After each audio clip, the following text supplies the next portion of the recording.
Yo,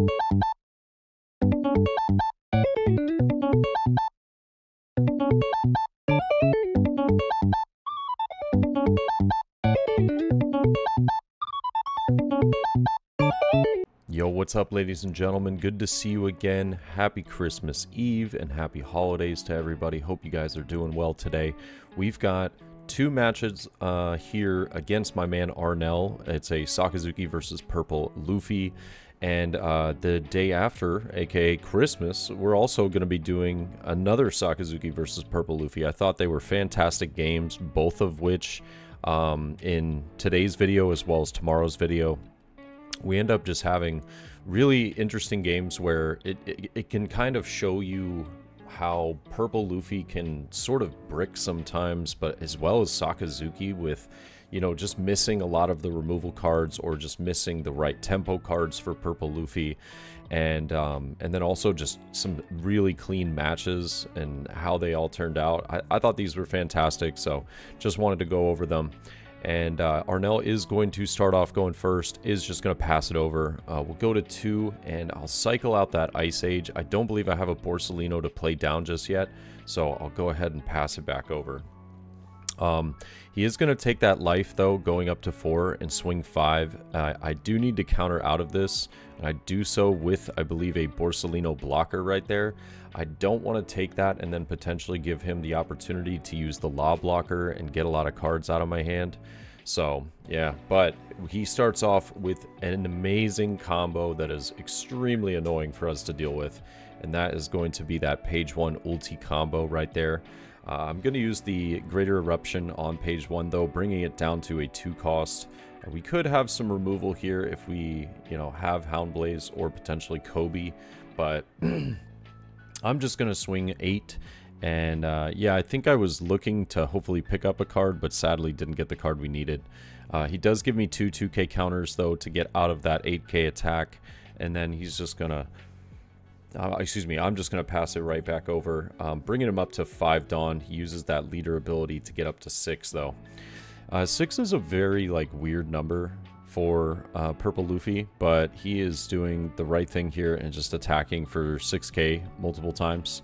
I don't believe that we drew into any 2k counters, so I'm just going to go ahead and counter out of that one, though. And now Magellan just wrecked my world, essentially. I was planning a really good turn, having 6 Dawn, but Magellan here just makes everything so inconvenient. It really kind of ruined me, I'm not gonna lie. Oh, like, I had this whole idea thought out, and I was like, oh no, what do we do now? And I'm just kind of hoping and praying that I can draw into a Lucci here. Sadly, never lucky, though. It is hard out here for a pimp, and, you know, we're struggling. But I believe we have the Lucci in hand. I don't know if that's still going to do as much, considering that we only have 4 Dawn. Would love to get rid of the page 1 or the ulti here, but I know that if I do swing into one of them, I've got to go pretty heavy. And so that means that I'm just going to play the brand new here. I'll pick up Suru, unfortunately trashing 2 other 2k counters, which just gives my opponent a lot of information that's why I wasn't countering out of those first, like, 6k swings. And he does save the ulti here. He knows that this is his time to apply the pressure. He's got to get as much value as he possibly can out of, you know, these few turns. Yes, it's been hurting his hand size, but at the end of the day, like, he's looking super solid right now. He knows that we picked up the Suru at least. The 6k does get that out of hand. Another 6k swing, though, puts me in a bit of a bind, because now I'm like, God, I have to either take the life or I've got to trash quite a bit. And now we'll see another 6k. This is probably going to end up getting, yeah, 2 blockers out of my hand, and another 6k gets another blocker, being Rebecca as well as Manshuri, out of my hand. And the Magellan, yet again, just crushing my hopes and dreams. He showed his hand a little bit there, not to me while we were playing, but just to the camera and to one of our friends on the side. He's got 9-cost Kaido, and I'm terrified. I'm like, okay, how do we survive here?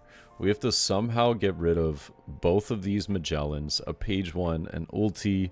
We have nothing on board and 6 Dawn to work with. It couldn't have gone better for him, seeing a lot of these early combinations, but then going straight into the Magellans with the counter power in hand. Oh man, I'm like really racking my brain as to, you know, what can I possibly do to get out of this situation. It doesn't look promising. The thing that I would love to do is just to be able to get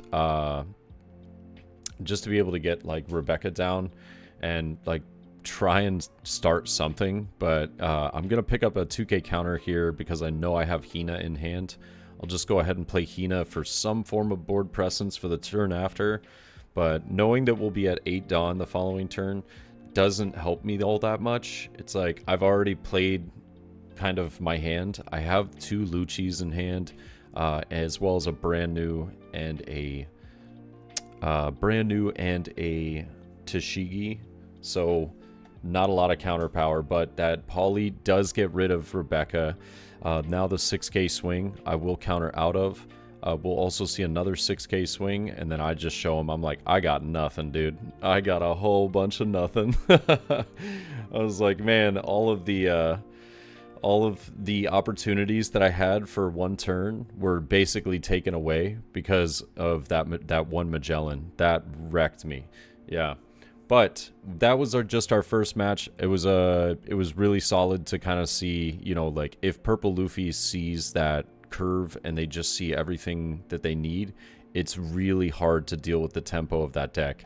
But we go into a second match here where I think it was a lot closer. I don't think that he was able to see the page 1 ulti combo to start off, because that initially is just so much pressure when we unfortunately weren't able to see a lot of our 2k counters.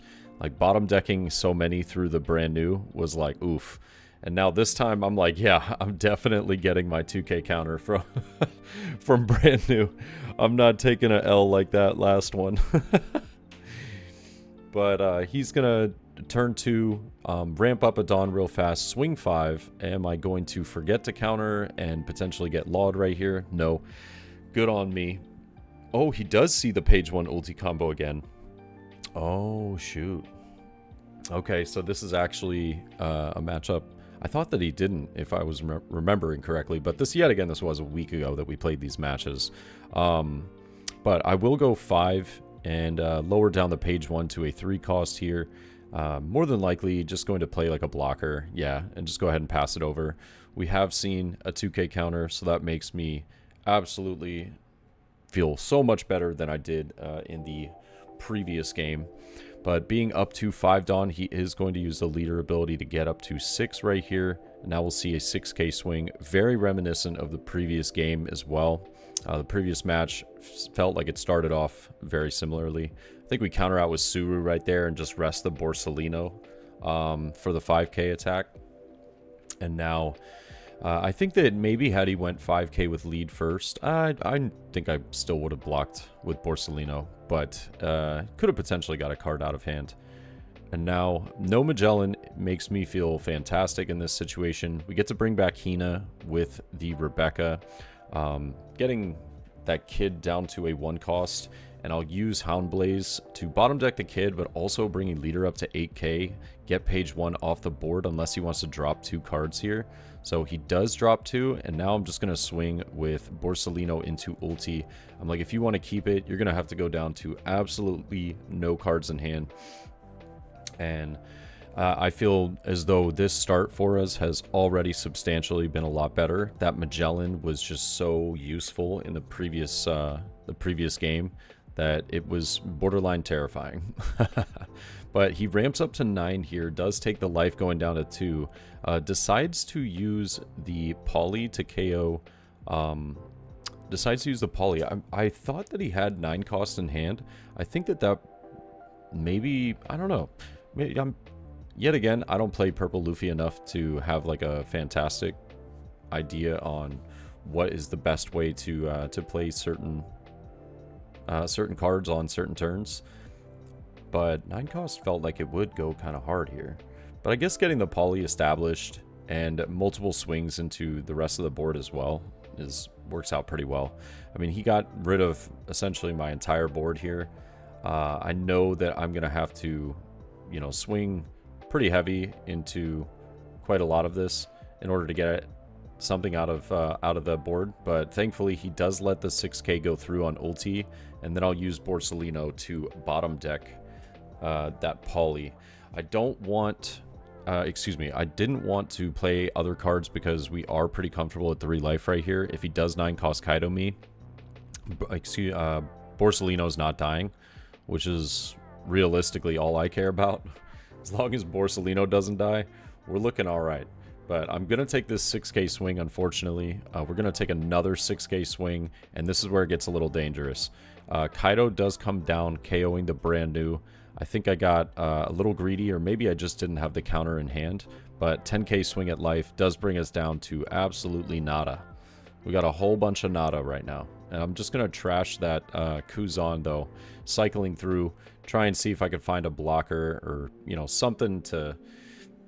something to get out of our current situation, because Kaido is a problem. We don't want to deal with this. I'm thinking of whether I can remove it. We do have Ice Age, we do have Rebecca, we've got the why am I forgetting the name of it, the Houndblaze as well, so I can just bottom deck the Kaido, which is really nice, and then just get rid of page 1. It will boil down to, does my opponent have the removal for a blocker the turn after? But I am going to bring Kaido down to a 5 cost here. Yeah, with 5 Dawn, I definitely see us getting multiple swings to life. And then, yep, so there we go. Ice Age, bringing Kaido down to a 0 cost. Now we'll use Houndblaze to bottom deck the Kaido. I'll just go 8k into the page 1, though. I just want to make sure that this card gets out of here. If he has the 0 cost event, he can use it, which he does. But now I know that with 1 card in hand, no active Dawn, I can just go... I could just go 8. I don't know why I went 9. I think it was kind of irrelevant anyways, but I'll just use Mansherry to probably just pick back up another counter card, just in case he is able to remove the Rebecca. Returning 2 of those Houndblazes back to the bottom of the deck. But yeah, this match, it was a little scary there. It was a little scary there, but I think we're able to squeak by. It just kind of depends on... Yeah, I mean, I guess if he sees Poly, there is the option of removing Rebecca and then swinging 6k. But he is just going to go 7 for the Useless Captain Kid, bringing Leader up to a 6k, and then attaching 1 for 7. So now I'm unfortunately going to have to block that, but I don't think it's really relevant. You know, he is a 6k leader, but now we just need 2 swings to get through. I think I can do this pretty comfortably. I realize that he's at 6, so I'll just go 10, and then I'm going to attach the rest to leader, and we do get it through. But 2 back and forth matches felt like was very close for Purple Luffy in both matches, but I love these matchups, and just overall a lot of fun games. Always good games with Darnell. Definitely just crushed me by like turn 5 on that first game. But would love to hear y'all's thoughts, and yeah, I hope you guys have a fantastic day. If you celebrate, I hope you have a Merry Christmas tomorrow. Other than that, I'll see you soon. Peace.